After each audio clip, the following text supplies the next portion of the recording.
Karimnagar parliament member Bandi Sanjay మంత్రి పొన్నం ప్రభాకర్ పై ఇష్టం వచ్చినట్లు మాట్లాడితే సహించేది లేదని హుస్నాబాద్ కాంగ్రెస్ పార్టీ మండల అధ్యక్షుడు బంకచందు హెచ్చరించారు. ఆలోచన లేని అర్థం కాని మాటలతో బండి సంజయ్ మాట్లాడుతున్నారని ఎద్దేవా చేశారు. పొన్నం ప్రభాకర్ తన మాటల్లో ఎంత స్పష్టత ఉంటుందో ఎవరిని అడిగినా చెప్తారు. కార్యకర్తలతో అన్యోన్యంగా ఉండే మా నాయకుడు పొన్నం ప్రభాకర్ అని అన్నారు. ఇకపై పొన్నం ప్రభాకర్ పై ఇష్టం వచ్చినట్లు మాట్లాడితే ఊరుకోబోమని హెచ్చరించారు. ఈ కార్యక్రమంలో అక్కనపేట మండల అధ్యక్షులు జంగపల్లి ఐలయ్య, హుస్నాబాద్ కౌన్సిలర్స్ వల్లపు రాజు, ముఖ్య సరోజన, పున్న సతీ, లావణ్య, పోతుగంటి బాలయ్య, సంగ కుమార్, గాలిపల్లి శ్రీనివాస్, ధరావత్ తిరుపతి, లావుట్య వీరన్న నాయక్, కౌలు నాయక్, రమేష్ నాయక్, సోము నాయక్, పూలు సంపత్, కేశవిని రమేష్, పూదరి శ్రీనివాస్ గౌడ్, గట్టు రాములు గౌడ్, భూపాల శ్రీనివాస్, పంగా రాకేష్, సంపత్ నాయక్, చిరంజీవి, ముదిరాజు కాంగ్రెస్ పార్టీ నాయకులు తదితరులు పాల్గొన్నారు. మాట్లాడితే అసలు మనకు అర్థమే కాదు, ఆయన మాట్లాడేది మనకు అర్థమే కాదు. ఇంకా పెద్ద పెద్ద నీతులు మాటలు బాగా పలుకుతాడు. కానీ బండి సంజయ్ చెప్తాను, ఇంకొకసారి పొన్నమన్న గురించి కానీ మా గిరిజనుల గురించి కానీ ఒక్కో మాట మాట్లాడితే కానీ మేము మహిళలు మేమే ఏం చేసుకుంటాడో చేసుకొని చోటా మోటా నాయకులు ఏదో ఏదో ఆశలకో దేనికో ఏదో దేని గురించి పోయినరో, వాళ్ళు ఎందుకు పోయినరో, వాళ్ళ మంచికో చెడుకో వాళ్ళ మంచికే వదిలేద్దాం. మన ఇందిరాగాంధీ ఆమె ఆ తల్లి పుణ్యానే మనకు రిజర్వేషన్లు ఉన్నాయి. ఆ తల్లి ఇచ్చిన వరమే మనం ఇప్పుడు ఈ మాత్రం జాబులు ఉద్యోగాలు చేస్తున్నాము, ఈ మాత్రం రాజకీయానికి బయటకు వస్తున్నాము, ఈ మాత్రం అంగీలాగేసుకున్నాం అంటే మొత్తం ఆ ఇందిరాగాంధీ తల్లిదే. ఆ తల్లిని ఎప్పుడు మర్చిపోవద్దు. అభివృద్ధి చేస్తున్న పొన్నం ప్రభాకర్ అన్న మీద విమర్శలు చేయడం సిగ్గుచేటు. ఎందుకంటే ఒక గిరిజన నాయకులను, గిరిజనులకు అన్నం పెట్టిందే కాంగ్రెస్ పార్టీ. ఈరోజు రిజర్వేషన్ తీసుకొచ్చిందే కాంగ్రెస్ పార్టీ. ఆ రోజు ఇందిరాగాంధీ గారు ప్రత్యేకంగా గుర్తించి ఈరోజు ఈ గిరిజనులకు రిజర్వేషన్ కల్పించిందే కాంగ్రెస్ పార్టీ. అది మర్చిపోయి ఈరోజు బీజేపీలో చేరి బీజేపీ రిజర్వేషన్ వ్యవస్థను అనగదొక్కడానికి ప్రయత్నం చేస్తుంది. రిజర్వేషన్నే తీసేద్దామనే ఆలోచనలో ఉన్నారు. మనలకు సోయి ఉండద్దా? మన గిరిజనులకు సోయి ఉండద్దా? ఈరోజు ఎంపీ మన మంత్రి గారి మీద అనుచిత వ్యాఖ్యలు చేస్తున్నారు. వారికి మేము ఒక్కటే ప్రశ్నిస్తున్నాం, మీరు ఇప్పటికైనా మీరు విమర్శించే ముందు మీరు ఆలోచించి విమర్శించాలి. ఈ ప్రాంతం కోసం, ఈ తెలంగాణ ప్రాంతం కోసం, 60 ఏళ్ల తెలంగాణ ఆకాంక్ష కోసం, ప్రత్యేక పార్లమెంట్లో బిల్లు కోసం పోరాటం చేసిన ఏకైక వ్యక్తి ఉన్నాడంటే అది పొన్నం ప్రభాకర్ అన్నను నేను చెప్పుకోక తప్పదు. విమర్శించే ముందు బీజేపీ నాయకులు కానీ బండి సంజయ్ గారు, మీరు ఈ ప్రాంతంలో ఓట్లు వేయించుకున్నారు, ఈ ప్రాంతానికి ఏ అభివృద్ధి చేశారని నేను సూటిగా ప్రశ్నిస్తున్నాను. ఈ ప్రాంతంలో, ఈ హుస్నాబాద్ ప్రాంతంలో ఒకప్పుడు మెట్ట ప్రాంతం, ఈ మెట్ట ప్రాంతానికి మీరు ఏం చేశారు? జరిగిన ఎలక్షన్లో అందరం గిరిజనులు కానీ, ఎస్సీ ఎస్టీలు, బీసీలు కానీ మన కాంగ్రెస్ పార్టీ తరఫున మన పొన్నం ప్రభాకర్ అన్న కూడా అధిక మెజారిటీతోటి గెలిపించడం జరిగింది. కాబట్టి దీన్ని ఓర్వలేకనే అన్ని పిచ్చి పిచ్చి మాటలు మాట్లాడుతూ ఉన్నారు. ఈ పిచ్చి మాటలు బంద్ చేస్తేనే బాగుంటుందని చెప్పి కూడా మేము దీన్ని హెచ్చరిస్తూ ఉన్నాం. అదేవిధంగా ఇలా బీజేపీ పార్టీ కానీ, ఇలా బీఆర్ఎస్ పార్టీ కానీ వీళ్ళు రెచ్చగొట్టే మాటలు మాట్లాడుతూ ఉన్నారు. కాబట్టి వాళ్ళు కూడా ఈ మాటలు మానుకుంటేనే బాగుంటుంది, లేకుంటే తగిన బుద్ధి చెప్పవలసి కూడా వస్తుందని చెప్పి కూడా మేము గట్టిగా హెచ్చరిస్తూ ఉన్నాం.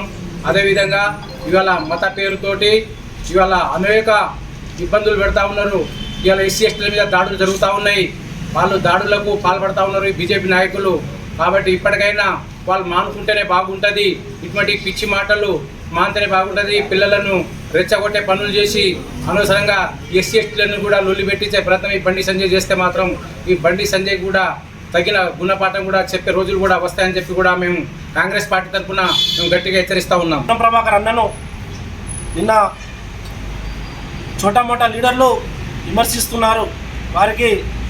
వారి నైతిక హక్కు, పొన్నం ప్రభాకర్ అన్నను నైతిక హక్కు, విమర్శించే హక్కు వాళ్ళకు లేదని నేను ఈ సందర్భంగా తెలియజేస్తూ, మరి ఆ గిరిజన నాయకులు వాళ్ళు భాగవతం బయట పెడితే వాళ్ళు రక్షించుకోవడానికే వాళ్ళు బీజేపీలో పోయారు. మాకు తెలుసు, అది నగ్న సత్యము.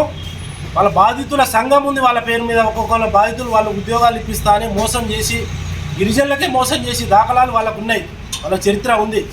తమను తాము రక్షించుకోవడానికి బీజేపీ పార్టీలో వెళ్ళారు. మేము కాంగ్రెస్ పార్టీలో రానివ్వలేదు. వాళ్ళకు బిడ్డ ఇంకోసారి పొన్నం ప్రభాకర్ని విమర్శిస్తే తగిన గుణపాఠం చెప్తామని ఈ సందర్భంగా తెలియజేస్తూ, మరి బండి సంజయ్ గారు సంఘర్షణ యాత్ర అని పెడుతున్నారు. ఘర్షణ యాత్ర, అది సంఘర్షణ యాత్ర మీన్ ప్రజా ఘర్షణ యాత్ర, తన పేరులోనే ఉంది ఘర్షణ యాత్ర అని. బండి సంజయ్కి ఢిల్లీ పార్లమెంట్ సభ్యుడిగా ఉండి ఈ ప్రాంతానికి ఏం చేయలేదు, నువ్వు గిరిజనులకు ఏం చేసినావో ఒకసారి తక్షణమే మాకు శ్వేతపత్రం విడుదల చేయాలని సందర్భంగా తెలియజేస్తూ ఉన్నాం. మాకు రావాల్సిన హక్కు, కేంద్రం నుంచి రావాల్సిన హక్కు ఈరోజు రాష్ట్ర విభజనలో ఉన్నప్పటికీ కూడా మా హక్కులను తెలంగాణ కోసం పోరాటం చేసిన నాయకుడు, తెలంగాణ తీసుకొచ్చిన నాయకుడు పొన్నం ప్రభాకర్ గారు.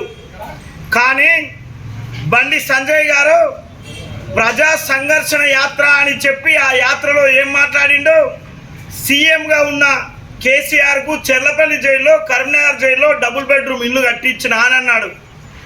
జైళ్ళ శాఖ రాష్ట్ర ప్రభుత్వం ఆధీనంలో ఉంటుంది, కేంద్ర ప్రభుత్వం ఆధీనంలో ఉండదు. ఇదైతే ప్రజాహితం యాత్ర చేసిండో ప్రజలు మేలుకోలే యాత్ర అయి ఉండాలి అది.